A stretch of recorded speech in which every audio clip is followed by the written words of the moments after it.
एक तर तीन महत्त्वाचे मुद्दे होते। कालच ILS लॉ कॉलेजचे काही विद्यार्थी पुण्यामध्ये मला भेटले होते। पुणे युनिव्हर्सिटीचे जे VC आहेत त्यांना त्या विद्यार्थ्यांबरोबर काल मी भेटलो। त्यांच्या ज्या काही मागण्या होत्या त्या त्यांच्याशी चर्चा केल्या, पण प्रिन्सिपलकडनं त्या काही सुटत नव्हत्या। मग यांच्या भविष्याचा प्रश्न असल्यामुळे मग आज गव्हर्नर साहेबांना भेटून त्या विद्यार्थ्यांच्या ज्या काही अडचणी आहेत ILS लॉ कॉलेजच्या त्या तिथं सांगितल्या, बोलल्या। आता त्याच्यावर गव्हर्नर साहेब व त्यांचं ऑफिस योग्य ती कारवाई करून मुलांना न्याय देतील अशी आम्ही अपेक्षा करतो। त्याच्याचबरोबर काही दिवसांपूर्वी लातूरला जेव्हा जनार्दन वाघमारे साहेबांच्या परिवाराला सांत्वन भेट देण्यासाठी गेलो होतो, त्या परिवाराची एक विनंती होती। नांदेड जे युनिव्हर्सिटी आहे त्याची सुरुवात जेव्हा झाली तेव्हा पहिले VC हे जनार्दन वाघमारे साहेब त्या ठिकाणी होते। त्यांच्यामुळेच खरं तर त्या काळामध्ये बिल्डिंग नाही तर तिथं जे काही इन्फ्रास्ट्रक्चर आपल्याला उभं करायचं होतं त्यांनी खूप त्यासाठी कष्ट केले। त्यामुळे तिथे एक अभ्यासिका आणि लातूरमध्ये त्यांचा एक पुतळा त्या ठिकाणी व्हावा अशी जी परिवाराची आणि तिथं असणाऱ्या सामाजिक कार्यकर्त्यांची मागणी होती ती गव्हर्नर साहेबांसमोर त्या ठिकाणी मी मांडली। आणि त्याच्याचबरोबर तिसरा मुद्दा जो अतिशय महत्त्वाचा आहे तो म्हणजे आज ज्या पद्धतीने महाराष्ट्रामध्ये महामानवांचा अपमान त्या ठिकाणी केला जातो, ज्याच्यामध्ये छत्रपती शिवाजी महाराज असतील, विश्वरत्न डॉक्टर बाबासाहेब आंबेडकर असतील, महात्मा फुले असतील व इतरही सर्व महामानव संत जे आपल्या या महाराष्ट्रामध्ये होऊन गेले, ज्यांचा अभिमान हा आपल्या सर्वांना आहे, त्यांचा जो अपमान काही लोक प्रत्यक्ष अप्रत्यक्षपणे त्या ठिकाणी करतात। एक असा कायदा आपल्या या महाराष्ट्रामध्ये आणला गेला पाहिजे ज्याच्यात एखाद्या महामानवाबद्दल आपण जर कुणी चुकीचं बोललो तर त्या व्यक्तीवर कारवाई व्हावी, असा कायदा या महाराष्ट्रामध्ये व्हावा असे आदेश हे गव्हर्नर साहेबांनी या राज्य सरकारला त्या ठिकाणी द्यावेत असं तिथं मी विनंती केली। व त्याच्याचबरोबर दाभोलकर साहेबांनी प्रयत्न केल्यामुळे अंधश्रद्धा कायदा आपल्या महाराष्ट्रामध्ये जो स्थापन झालाय, जो काही कायदा त्या ठिकाणी आलेला आहे, पण तो त्याची पूर्तता नाही तर तो पूर्णपणे लागू आजपर्यंत कधीही झालेला नाही। साधा तिथं अधिकारी सुद्धा दिला गेला नाही, त्यामुळे तो अधिकारी तिथं देण्यात यावा। त्यामुळे तो अंधश्रद्धा कायदा हा कडक पद्धतीने आपल्या या महाराष्ट्रामध्ये लागू व्हावा आणि त्याच्याच बरोबर एक नवीन कायदा महामानवांच्या बद्दल जो कोणी चुकीचं बोलेल त्याच्यावर कठोर कारवाई करण्याचा कायदा या महाराष्ट्रामध्ये आणण्यासाठी त्यांनी सरकारला सांगावं अशा या तीन विनंती करण्यासाठी गव्हर्नर साहेबांना मी भेटलो। चर्चा बराच वेळ झाली, ते सकारात्मक आहेत। नक्कीच या तिन्ही विषयाच्या बाबतीत ते सकारात्मक निर्णय घेतील अशी अपेक्षा या ठिकाणी मी करतो।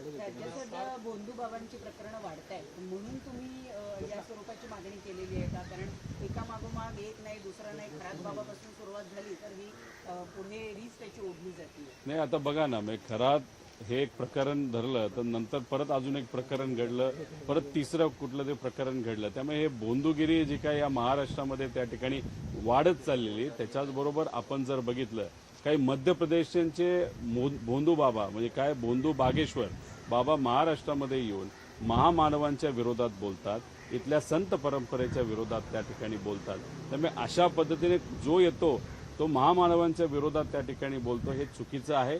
महामानवांचं कार्य हे खूप मोठं होतं, त्यामुळे एकतर बोंधूगिरी या महाराष्ट्रामध्ये जी त्या ठिकाणी वाढत चाललेली ती कुठेतरी थांबली गेली पाहिजे। दुर्दैव एवढंच की बोंधू बागेश्वर बाबांना काही लोक संत म्हणतात, म्हणजे त्या व्यक्तीचे विचार आणि ती व्यक्ती अशी आहे की काही व्हिडिओ जर आपण बघितला असेल, प्रभू श्री हनुमान रायांना डायरेक्ट फोन करतात आणि तिथं लोकांच्या अडचणी सांगतात, अडचणी सोडवतात। माझं एवढंच म्हणणं या सरकारमधल्या लोकांना जे त्या अशा व्यक्तीला संत म्हणतात की एकदा त्या बागेश्वर बाबाला सांगा जरा प्रभू हनुमान रायाला फोन करायला। आणि आज महाराष्ट्रामध्ये शेतकरी, कष्टकरी, महिलांवर होणारे अत्याचार, युवांचे प्रश्न, हे सर्वच प्रश्न त्या ठिकाणी सोडवायला मग अशी परिस्थिती या महाराष्ट्रामध्ये येईल, मुख्यमंत्रीच आपल्याला लागणार नाही, बोंधू बाबाच डायरेक्ट हनुमान रायाला फोन करून आपल्या सगळ्या अडचणी त्या ठिकाणी सोडवतील। म्हणजे त्यामुळे ही बोंधुगिरी जी महाराष्ट्रामध्ये वाढत चालली त्याला कुठेतरी ब्रेक लागला पाहिजे। आणि दुर्दैव असं हीच बोंधुगिरी वारकरी संप्रदायामध्ये सुद्धा काही लोक मुद्दामून घुसवत आहेत असं आमच्या सगळ्यांचं मत आहे।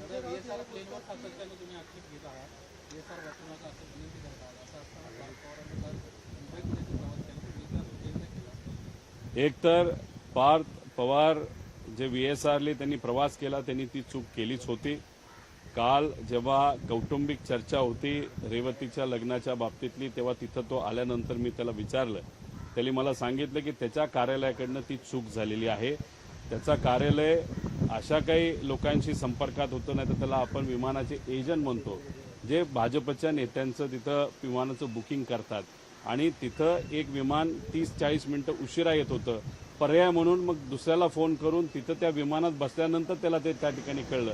चूक तर झालीच आहे, पण त्याच्यावर तो स्वतः त्या ठिकाणी व्यक्त झालेला आहे आणि ज्या अधिकाऱ्याने ते विमान बुक केलं त्याच्यावर व्यक्तिगत लेवलला त्यांनी कारवाई सुद्धा केलेली आहे असं मला समजतं. परंतु रोहितजी, त्यातला आणखी एक महत्त्वाचा मुद्दा असा आहे की त्यातल्या 2 अधिकाऱ्यांनी प्रवास केलेला आहे. ते पार्थ पवार यांचे अधिकारी नाही आहेत, ते तर सुनेत्रा पवार यांचे अधिकारी आहेत. मग त्यांनी पार्थ पवार यांच्याबरोबर प्रवास का केला? नाही, प्रोटोकॉल जर चुकला असेल तर सरकारकडनं जी काही योग्य ती कारवाई करायची ती कारवाई केलीच पाहिजे. त्यामुळे जर प्रोटोकॉल कुठं चुकत असेल तर मग सरकार त्यावर निर्णय घेण्यासाठी आहेच आणि स्वतः ते सरकारमध्ये असल्यामुळे निर्णय काय पद्धतीचा त्या ठिकाणी घेतात हे आपल्याला येत्या काळामध्ये बघावं लागेल. पण फक्त एखादा अधिकारी व्यक्तिगत लेवलला विमान पुण्याला चाललंच आहे आणि तिथे एखादी मीटिंग असेल आणि एखाद्या खासदाराने, कारण पार्थ खासदार आहे, खासदारांनी जर तिथं सांगितलं असेल नाही मी चाललोच आहे माझ्याबरोबर त्या ठिकाणी या म्हणून का अधिकारी गेले असतील तर उगाच अधिकाऱ्यांवर सुद्धा कारवाई करत असताना दोनदा त्या ठिकाणी विचार व्हावा. संजय राऊत हे पण बोलतो की बोकड कापलेली माणसं वेगळी असतील तर आम्ही सत्तेसाठी बोकड कापली असते आणि हे अंधश्रद्धा त्यांनी मागे घेतली. कुणी मागे घ्यावी? हे बघा, राऊत साहेबांना माझा प्रश्नच कळालेला नाही. राऊत साहेबांना मला सांगायचं आम्ही पुरोगामी विचाराची माणसं आहोत, संतांच्या विचारांनी चालणारी आम्ही माणसं आहोत. महामानवांचे विचार हे आमच्या रक्तामध्ये आहेत. म्हणून जसं तुम्ही विरोधात आहात तसं आम्ही सुद्धा विरोधात आहोत.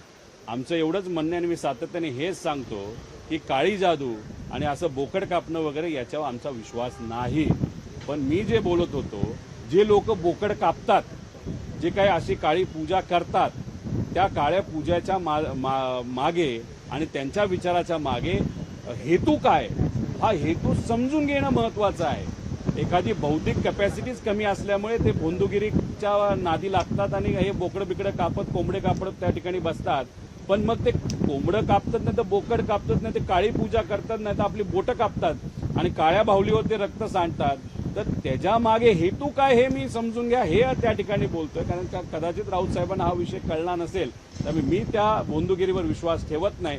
पण मात्र हेतू काय कुठल्याही गोष्टीचा नाही तर आपल्या वागण्याचा नाही तर आपल्या कृतीचा त्या मागचा हेतू लक्षात घेऊन मग तो हेतू जर दादांना इजा पोचवायचा असेल, दादांची ताकद कमी करण्याचा असेल, दादांची जागा घेण्याचा असेल, नाही तर दादांच्या संपत्ती नाही तर इतर काही राजकीय गोष्टीचा असेल तर तो हेतू हाताशी धरून त्या हेतूने काम करणारे जे लोक ते शोधून काढा आणि त्यांच्यावर कारवाई करून त्यांना इंटरप्रिटेशन करून काय खरं ते लोकांसमोर आणा असं मी त्या ठिकाणी बोललो होतो.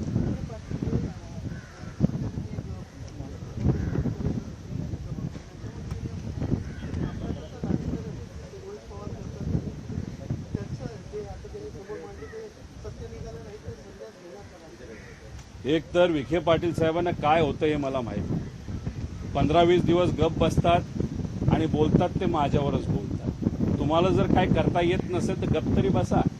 आता तुम्ही अर्धे मंत्री आहात, पुढच्या वेळेस कदाचित तुम्हाला मंत्रीपद सुद्धा त्या ठिकाणी मिळणार नाही. आम्ही जे लढतोय आम्ही आमच्या हिमतीवर लढतोय. उद्या सत्ता जर आली तर आम्ही आमच्या हिमतीवर मंत्री होणार आहे. पद एखादं मिळेल, दुसऱ्याची लाचारी स्वीकारून पक्ष बदलून विचार बदलून आम्ही तर कोणाकडे पद त्या ठिकाणी मागितलेलं नाही ना. तुम्हाला आम्ही विनंती केलेली की आम्हाला मदत करा आणि जे आम्ही बोलतो ते पुराव्यासकट त्या ठिकाणी बोलतो. आता याच्या आधी सुद्धा आम्ही मेघा इंजिनिअरिंगचा विषय जो घेतला होता तेव्हा त्याच्यामध्ये जर आपण बघितलं तसा तर हा प्रश्न मी आत्ता जे रेव्हेन्यू मंत्री आहेत आत्ताच्या बावनकुळे साहेब यांना हा प्रश्न विचारला. बावनकुळे साहेबच बोलले हा माझ्या काळातला नाही, माझ्या आधीच्या काळाचा विषय आहे. म्हणजे कोणाचा? विखे पाटील साहेबांचा. विखे पाटील साहेबांनी या मेघा इंजिनिअरिंगला 105 कोटीची मुभा दिली, 99%. हे पुराव्यासकट बोलतोय साहेब, आम्ही काय वेगळं बोलत नाही. त्याच्याचबरोबर मला याच विखे पाटील साहेबांना बोलायचे, ही जी कारवाई माझ्यावर करणार होता, मी जेव्हा तलाठी भरतीमध्ये त्या ठिकाणी भ्रष्टाचार झाला हे सांगितलं, त्या कारवाईचं काय झालं? आता इथं सुद्धा कशा चोऱ्या झाल्यात, कसं काय झालंय, हे पुरावे आमच्याकडे आहेत. त्यामुळे उगाच तुम्ही काय करू शकत नसताल तर नाकाने तुम्ही कांदे सोलायला नका जाऊ, आणि जिथं आहात तिथं बरे आहात. अर्ध मंत्री पद जे तुम्हाला मिळाले ते सुखरूप तुम्ही त्या ठिकाणी सांभाळा, आणि तसंही लोकांना माहिती की पुढच्या वेळेस 0 मंत्रीपद तुम्हाला त्या ठिकाणी मिळणार आहे. आता एक जे जलसंपदा मंत्रीपद होतं, अर्ध मंत्रीपद हे महाजन साहेबांकडे आहे आणि अर्ध मंत्रीपद हे विखे पाटील साहेबांकडे आहे. पूर्वी आपण जर बघितलं असेल तर जलसंपदा मंत्रीपद हे एका व्यक्तीकडे त्या ठिकाणी असायचं, पण इथं कृष्ण खोरे जे काही भाग आहे तो आहे विखे पाटील साहेबांकडे, आणि खानदेश आणि तो इतर भाग हा आहे महाजन साहेबांकडे. त्यामुळे अर्धच मंत्रीपद आहे. आता ते मुख्यमंत्री साहेबांनी अर्ध केलं का दिल्लीवरनं अर्ध झालं हे त्यांनाच त्या ठिकाणी माहिती.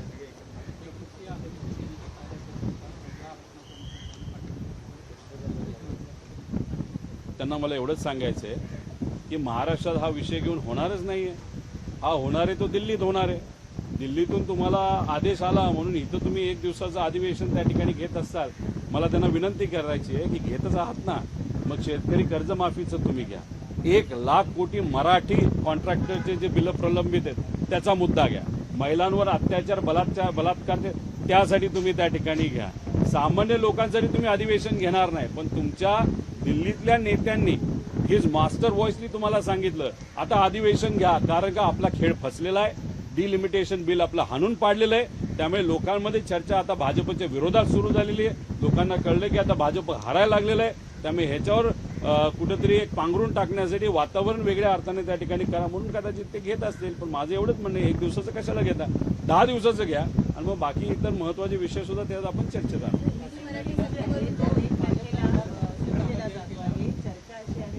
काय मिसिंग लिंक जो आहे तो 1 तारखेला सुरू होत आहे, मागणी केली जाते आहे की त्याला मिसिंग लिंकला पण अजितदादांचं नाव तुम्ही त्या ठिकाणी द्या, आणि पुणे रिंग रोडला सुद्धा तुम्ही दादांचं नाव द्या, असे त्या ठिकाणी आम्ही अनेक वेळा बोललेलो आहे.